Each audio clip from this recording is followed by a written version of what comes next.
noite tempestuosa daquele agosto de 1879, quando a chuva açoitava impiedosamente as poucas casas de Knock, como se o próprio céu chorasse pelas feridas abertas na alma irlandesa, o vento uivava entre as colinas verdejantes do condado, carregando consigo não apenas a umidade do Atlântico, mas também os gemidos abafados de um povo que há séculos carregava o peso da perseguição religiosa como uma cruz invisível cravada no peito de cada católico.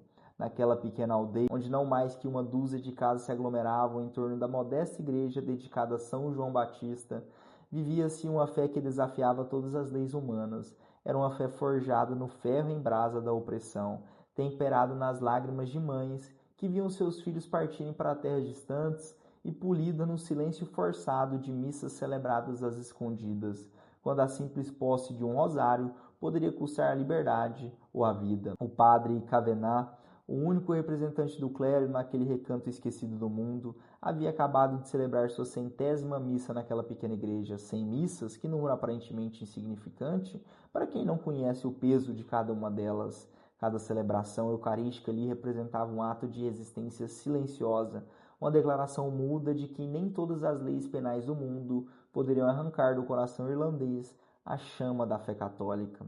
Como Dostoiévski bem sabia, nos momentos de maior escuridão, que a luz divina escolhe manifestar-se com maior intensidade. E foi precisamente naquela noite de 21 de agosto, quando as trevas pareciam mais densas e a tempestade mais furiosa, que o céu decidiu romper o véu que separa o visível do invisível, o temporal do eterno. Maria Burney, uma mulher simples, daquelas que carregam em si toda a sabedoria dos humildes, foi a primeira a perceber que algo extraordinário estava acontecendo. Seus olhos, acostumados a enxergar apenas a dureza da vida cotidiana, de repente se deparam com uma visão que desafiava toda a lógica humana. Ali, na parede sul da igreja, onde a chuva deveria estar castigando impiedosamente a pedra nua, uma luz sobrenatural começava a se manifestar. Não era uma luz comum, daquelas que conhecemos e que nos tranquilizam em nossas noites escuras. Era uma luz que parecia vir de outro mundo, uma luz que não apenas iluminava, mas que transformava tudo ao seu redor. E dentro dessa luz, como se emergissem das profundezas do próprio mistério divino, começaram a se delinear figuras que fariam daquela noite um marco na história da fé irlandesa. Nossa Senhora apareceu primeiro, como sempre acontece quando o céu quer falar à terra, mas que aparição singular foi aquela. Não foi com palavras como em Lourdes ou Fátima, não trouxe mensagens específicas como em La Salette, veio envolta em um silêncio que era mais eloquente que todos os discursos, mais profundo que todas as revelações. Era o silêncio de quem carrega em si toda a sabedoria do universo e sabe que há momentos em que as palavras são pequenas demais para conter a imensidão do amor divino.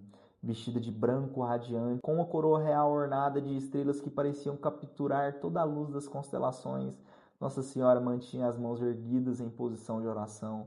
Sua expressão era de uma serenidade que transcendia qualquer compreensão humana, como se ela fosse simultaneamente a mãe que consola e a rainha que intercede, a mulher que compreende e a virgem que adora. À sua direita, São José inclinava-se em reverência, como sempre fizera em vida diante dos mistérios que não compreendia completamente, mas nos quais confiava plenamente. Sua presença ali não era casual. Ele, o guardião da Sagrada Família, o homem que soube proteger o menino Jesus das perseguições de Herodes, estava agora protegendo simbolicamente aquele povo irlandês que, como a Sagrada Família no Egito, vivia em terra de exílio espiritual. À esquerda de Nossa Senhora, São João Evangelista aparecia trajado como bispo, segurando um livro trazendo gestos de ensino. O discípulo amado, aquele que recostara a cabeça no peito de Jesus durante a última ceia, aquele que recebera Maria como mãe ao pé da cruz, estava ali para lembrar que o amor é a única linguagem que verdadeiramente importa e que esse amor se manifesta de forma suprema na Eucaristia. Mas o que mais impressionava na visão era o altar que se materializava diante dos olhos atônitos das 15 testemunhas. Sobre ele, um cordeiro com a cruz nas costas, o Agnus Dei, o Cordeiro de Deus, que tira o pecado do mundo. Era a própria Eucaristia se manifestando visualmente. Era Cristo se oferecendo novamente em sacrifício.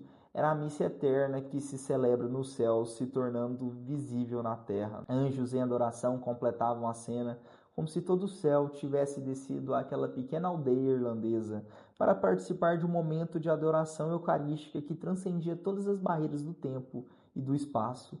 Era como se Knox se transformasse por algumas horas no próprio Santo dos Santos, no lugar onde a presença divina se manifesta em toda a sua plenitude. O simbolismo era avassalador para quem tinha olhos para ver. Ali estava a resposta divina a séculos de perseguição religiosa.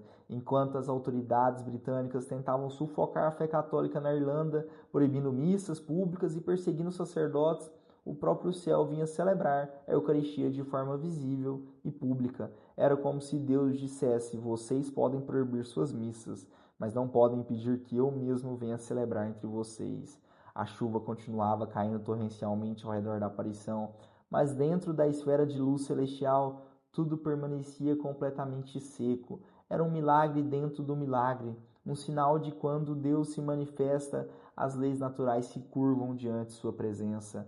A grama permanecia seca, a parede da igreja não recebia uma gota sequer de tempestade que assolava toda a região.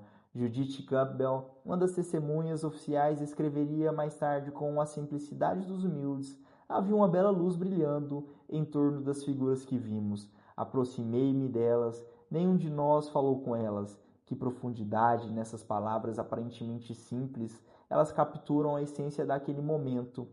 A proximidade respeitosa, o silêncio reverente, a contemplação pura. Durante mais de 2 horas, aquela visão permaneceu diante dos olhos de pessoas simples, homens, mulheres e crianças, desde um menino de 5 anos até uma senhora de 75 anos. Não eram místicos visionários profissionais, eram camponeses irlandeses, gente comum que vivia a fé comum de forma extraordinária. E foi precisamente por isso que foram escolhidos para testemunhar o extraordinário.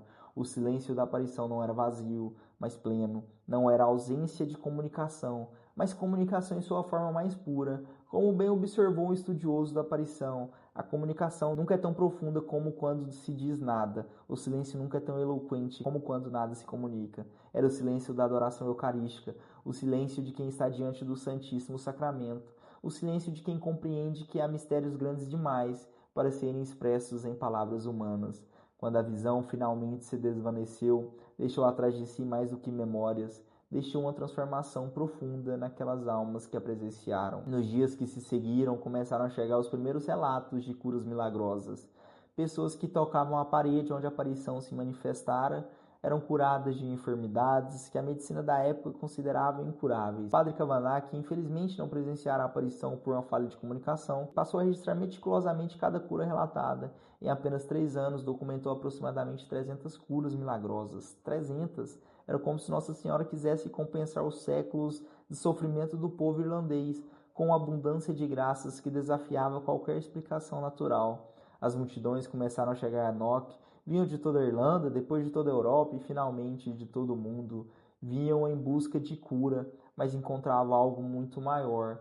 Encontravam a certeza de que Deus não abandona seu povo, mesmo nos momentos mais escuros da história. A Igreja, com sua sabedoria milenar, não se precipitou em julgamentos. Em 1880, uma comissão eclesiástica foi estabelecida para investigar os fatos. Ouviram-se todas as testemunhas, examinaram-se todos os relatos, pesaram-se todas as evidências. A conclusão foi inequívoca. O testemunho de todos, considerado em conjunto, foi confiável e satisfatório. Décadas mais tarde, em 1936, uma segunda comissão confirmaria o veredito da primeira. Maria Byrne, já com 86 anos, em seu leito de morte, prestaria seu último testemunho com palavras que ecoam através dos tempos.